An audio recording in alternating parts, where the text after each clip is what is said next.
Presiden Donald Trump dan Xi Jinping. Nah, mereka itu kan menjaga banget perkataannya ya. Jangan sampai salah. Itu kalau ngomongnya salah itu bisa panjang urusannya, saudaraku. Dua negara raksasa ini bisa bertikai. Betul ya? Nah, kalau seorang presiden memerintahkan sesuatu, misalnya Iran, ini harus diserang lagi, ya sudah terjadilah. Jadi perkataan ini berkuasa loh, saudara. Untuk orang-orang tertentu, saudara dalam ukuran tertentu juga nyadari bahwa perkataan Anda itu sangat menentukan nasib dari orang-orang di sekeliling Anda. Shalom saudaraku. Saudara, dalam pembacaan firman kali ini saya akan mengajak Anda untuk membaca dan merenungkan surat Yakobus pasal 3. Ini judulnya dosa karena lidah. Jadi lidah itu memang tidak bertulang, saudaraku ya. Ini yang mengolah akan suara yang keluar dari tenggorokan kita menjadi kata-kata ya. Kata-kata itu kan cuma suara sebetulnya. Tetapi ternyata itu dikendalikan oleh hati, dan kalau kita tidak menjaga itu bisa menjadi dosa. Jadi ada dosa perkataan, saudaraku. Jadi jangan sampai kita anggap, aku kan cuma ngomong, nggak bisa, saudaraku. Bahkan Tuhan saja menciptakan segala sesuatu dengan perkataan. Nah, kita ini yang diciptakan serupa dan segambar dengan Allah ini, kita juga harus mewaspadai perkataan kita. Apalagi setelah kita di dalam Tuhan. Setelah kita menjadi milik Kristus, marilah kita belajar untuk menahan perkataan ini. Jangan sampai ada dosa di perkataan. Memang ada dosa perbuatan, ada. Bahkan dosa pikiran itu sebelum keluar dari perkataan itu juga sudah ada. Tapi ya, kali ini kita akan bahas tentang dosa karena lidah. Saya bacakan. Saudara-saudaraku, janganlah banyak orang di antara kamu mau menjadi guru. Guru itu kan ngajar, saudara ya. Kalau dia ngajar berarti dia tahu lebih banyak. Dan diharapkan seorang guru itu punya pengalaman lebih banyak dengan apa yang dia sampaikan atau ajarkan. Tapi di sini Rasul Yakobus memperingatkan, jangan banyak orang di antara kamu mau jadi guru. Jadi guru itu memang baik, tapi jangan ngasal gitu ya. Aku pengen ngajar. Karena apa? Dikatakan lebih lanjut, sebab kita tahu bahwa sebagai guru kita akan dihakimi menurut ukuran yang lebih berat. Jadi untuk orang-orang yang tahu banyak, apalagi dia ngajar banyak, itu Tuhan menetapkan tuntutan yang lebih banyak pula. Ada istilah jarkoni, saudara tahu ya, iso ngajar, ra iso nglakoni, yaitu bahasa Jawa.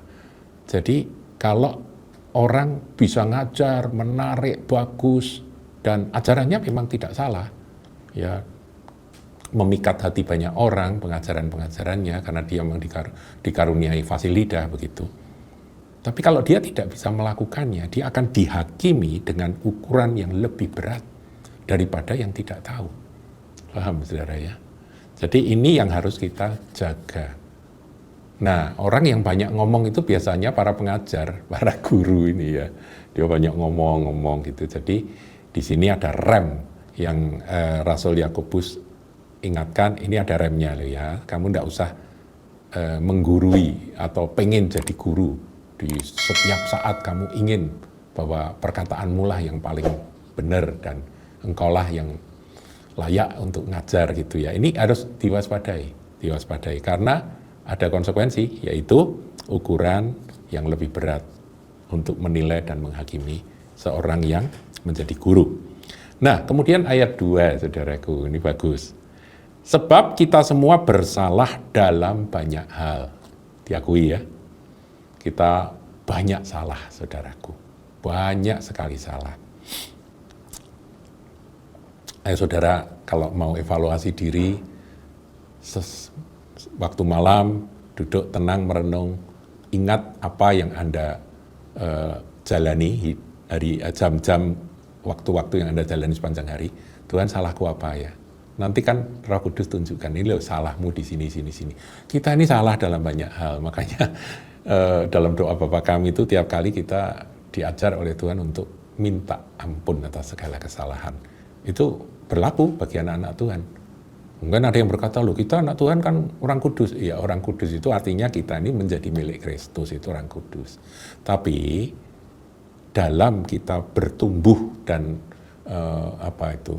menjalani kehidupan sebagai murid Kristus, ya kita ini harus terus meningkat, harus mulai meninggalkan hal-hal yang salah, yang keliru, ya. Kita berdosa, bersalah dalam banyak hal, itu harus diakui, saudara ya.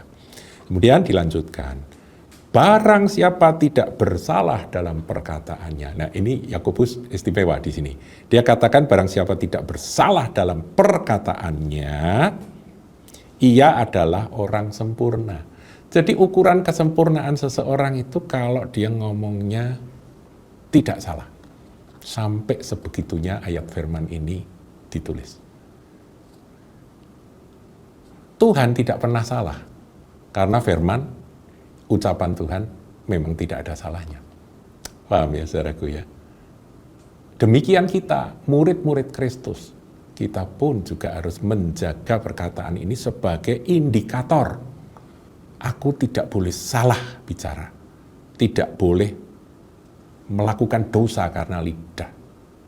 Karena itulah pengejaran kesempurnaanku. Itu indikator, saudaraku. Tentunya kita nanti belajar bahwa segala yang kita ucapkan itu sebetulnya dasarnya itu dari apa yang kita pikirkan, apa yang ada dalam hati kita, apa yang kadang-kadang menguasai emosi kita, itu tercetus keluar. Makanya ini indikatornya. Tapi kita juga harus mengurusi akan pikiran. Ya, pembaharuan pikiran akal budi dengan firman yang terus-menerus masuk ini menentukan pikiran ini bisa dikontrol oleh Tuhan atau tidak. Kalau pikiran ini penuh dengan firman kebenaran, kita ingat Tuhan Yesus kan barang siapa mengasihi aku, dia akan melakukan segala perintahku, segala firmanku. Nah itu saudara. Kemudian emosi. Nah, kita ini ada ya orang-orang ya, seringkali kalau tersentuh emosinya, dia langsung keluar perkataan yang salah. Kita harus waspada, saudara. Harus waspada. Ngakui kalau sering salah ya. Barang siapa tidak bersalah dalam perkataannya, ia adalah orang sempurna. Jadi ukuran atau indikator kesempurnaan dari ayat ini adalah jaga mulutmu. Kalau kamu bisa menguasai mulutmu, maka sesungguhnya kamu cukup oke, begitu ya. Nah, tahan di bibir mulut supaya tidak salah. Kemudian yang di dalam hati minta Roh Kudus teduhkan, tenangkan. Pikiran kita pun juga minta supaya dikontrol dan dikuasai oleh firman. Selesai. Nggak jadi keluar. Jadi dornya itu, meletusnya itu dari perkataan. Dan setelah perkataan ya bahaya, saudaraku, bisa jadi tindakan. Bagi orang-orang yang punya otoritas untuk mencelakakan orang lain, dia nggak perlu pakai tangannya, dia cukup memerintahkan begini, maka apa yang dia ucapkan itu jadi, betul ya? Nah, saudara bayangkanlah ini ada summit pertemuan puncak antara dua presiden yang baru-baru ini kita ikuti, Presiden Donald Trump dan Xi Jinping. Nah, mereka itu kan menjaga banget perkataannya ya, jangan sampai salah. Itu kalau ngomongnya salah itu bisa panjang urusannya, saudaraku. Dua negara raksasa ini bisa bertikai. Betul ya? Nah, kalau seorang presiden memerintahkan sesuatu, misalnya Iran, ini harus diserang lagi, ya sudah terjadilah. Jadi perkataan ini berkuasa loh, saudara. Untuk orang-orang tertentu, saudara dalam ukuran tertentu juga nyadari bahwa perkataan Anda itu sangat menentukan nasib dari orang-orang di sekeliling Anda. Saya pernah sampaikan bahwa seorang anak, dia bilang, saya tidak pernah dipukul sama ayah saya. Ayah saya nggak pernah mukul. Tapi kata-katanya itu melukai hati saya. Sampai sekarang nggak sembuh. Nah itu kan berarti sama, saudara. Lidah ini tak bertulang tapi bisa lebih tajam dari silet yang bisa melukai hati anak-anak, istri, dan sebagainya. Jadi kita nih harus terus bertobat untuk urusan perkataan. kita. Ingat, kalau kita bisa menjaga perkataan, kita adalah orang yang sempurna. Kemudian dikatakan yang dapat mengendalikan seluruh tubuhnya. Jadi mencegah mulut ini bocor, itu seluruh tubuh itu nanti dapat ditenangkan, saudara. Tapi kalau sudah bocor, waduh repot. Tahu ya? Jadi inilah nasihat firman yang sangat bagus. Kemudian ayat 3 diumpamakan sebagai kuda, saudara. Kita mengenakan kekang pada mulut kuda. Jadi seorang yang menunggang kuda atau mengendalikan kereta kuda itu size-nya atau penunggang kudanya itu pegang tali kekang. Dan kekangnya itu ada pada mulut kuda. Sehingga ia menuruti kehendak kita. Kanan, kiri, begitu ya. Nah, dengan jalan demikian kita dapat mengendalikan seluruh tubuhnya. Jadi jalan kehidupan saudara ditentukan oleh perkataan. Ayat 4 bagus. Lihat saja kapal-kapal walaupun amat besar dan digerakkan oleh angin keras, namun dapat dikendalikan oleh kemudi yang amat kecil menurut kehendak jurumudi. Nah, itulah lidah. Jadi jaga perkataan, saudaraku, waspada, jangan sampai melakukan dosa karena lidah. Kapal kehidupan kita ini mau ke sorga atau mau ke neraka itu yang menentukan lidah. Saya tunjukkan ayatnya ya, saudaraku ya. Coba Roma 10 ayat yang ke-8. Tetapi apakah katanya ini? Firman itu dekat kepadamu. Firman itu Kristus, saudaraku ya. Tuhan Yesus adalah logos yang menjadi daging ya. And holokos sarx egneto. Logos itu, firman itu telah menjadi daging, menjadi manusia. Jadi Kristus itulah sang firman.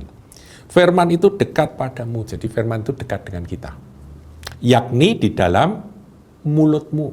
Saudara, mulut ini kalau mengucapkan firman, wah itu indah, saudaraku. Dan di dalam hati, tentunya bukan hanya omong kosong, tapi sesuatu yang diyakini di hati keluar lewat bibir, mulut, dalam perkataan. Itulah firman iman yang kami beritakan. Sedahsyat apa firman iman itu? Ayat 9. Sebab jika kamu mengaku dengan mulutmu bahwa Yesus adalah Tuhan, dan percaya dalam hatimu bahwa Allah telah membangkitkan dia dari antara orang mati, maka kamu akan diselamatkan. Ayat 10, karena dengan hati orang percaya dan dibenarkan, dan dengan mulut orang mengaku dan diselamatkan. Saudaraku, kita ini diselamatkan karena apa? Hati percaya, amin. Tapi masih kurang. Mulut mengaku. Jadi lidah ini menyelamatkan. Tadi saya katakan ya, kalau di Yakobus, lihat saja kapal-kapal walaupun amat besar digerakkan oleh angin keras, namun dapat dikendalikan oleh kemudi yang amat kecil menurut kehendak jurumudi. Mau ke surga? Hati percaya, mulut mengaku. Sebab apa, saudaraku? Karena dengan hati orang percaya dan dibenarkan, mulut orang mengaku dan diselamatkan. Ini firman, saudaraku. Jangan anggap sepele perkataan. Ada orang berkata, wong cuma perkataan saja, omongan kan enggak bikin rugi. Siapa bilang, saudaraku? Tadi saya sudah katakan ya, omongan seorang Presiden Donald Trump bisa bikin pecah perang dunia ketiga, saudaraku. Paham ya? Jadi jangan sampai kita lupa bahwa perkataan itu sangat menentukan. Sebab itu dosa karena lidah yang kita renungkan pada saat ini sangat penting untuk kita pelajari. Nah, lagi. Ini kita akan akhiri dengan ajaran dari Tuhan Yesus ya. Matius 12 ayat yang ke-35.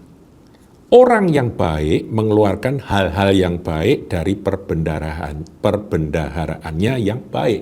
Perbendaharaannya itu ada di dalam hati, itu keluar. Ketika keluar baik, gitu ya saudaraku. Karena yang di sini baik. Dan orang yang jahat, kalau di sini jahat, mengeluarkan hal-hal yang jahat dari perbendaharaannya yang jahat pula. Kalau isinya itu racun, keluarnya racun. Isinya kepahitan, keluarnya pahit. Kalau isinya manis, keluarnya manis, saudara. Kalau isinya itu damai sejahtera, keluarnya damai sejahtera. Begitu, itu kata Tuhan. Kemudian ayat 36, tetapi aku berkata kepadamu, setiap kata sia-sia yang diucapkan orang harus dipertanggungjawabkannya pada hari penghakiman. Tuhan itu punya alat rekam, saudara. Zaman sekarang kita sudah tidak asing ya dengan apa yang disebut dengan rekam jejak digital gitu ya. Nah, Tuhan pun juga punya rekam atas segala perilaku kita, juga rekam atas segala perkataan kita. Jangan perkataan dusta, jangan perkataan yang tidak benar, jangan perkataan yang memfitnah, jangan perkataan yang keluar dari hati yang iri kemudian keluarnya adalah fitnah-fitnah hanya karena iri. Pahit, keluarnya pahit, menimbulkan kerusuhan. Nah, ini yang harus kita sadari bahwa Tuhan Yesus katakan, apa yang kau ucapkan, yang sia-sia itu harus dipertanggungjawabkan pada hari penghakiman. Kapan Tuhan aku pernah ngomong seperti itu? Diputarkan, ini. Dah nggak bisa menyangkal. Oleh sebab itu, saudaraku, minta ampun kalau kita salah ngomong. Kalau kita berkata-kata yang tidak benar, terlalu cepat bicara, lambat mendengar. Ya, makanya kan dikatakan tiap orang itu harus lambat bicara, cepat mendengar. Itu hikmat itu, saudara. Ya, ini memang harus terus latihan. Karena menurut ucapanmu engkau akan dibenarkan, itu tadi ya. Kita mengaku Yesus Tuhan, kita dibenarkan dan diselamatkan. Dan menurut ucapanmu pula engkau akan dihukum. Maka itu jangan sekali-kali ngomong sia-sia. Ya, ada orang karena amarah, dia bilang, aku nggak peduli. Aku mau masuk neraka, aku nggak takut. Itu direkam loh sama Tuhan, saudara. Jangan sampai kelepasan bicara terlalu berani seperti itu. Tuhan memang Maha Pengampun, cepat minta ampun kalau Anda melakukan ucapan-ucapan yang melanggar batas. Kasih karunia masih terbuka, ayo datang minta ampun terhadap dosa perkataan. Tuhan Yesus memberkati. Jangan lupa like, comment, share, dan subscribe channel GKBK Hal Semarang.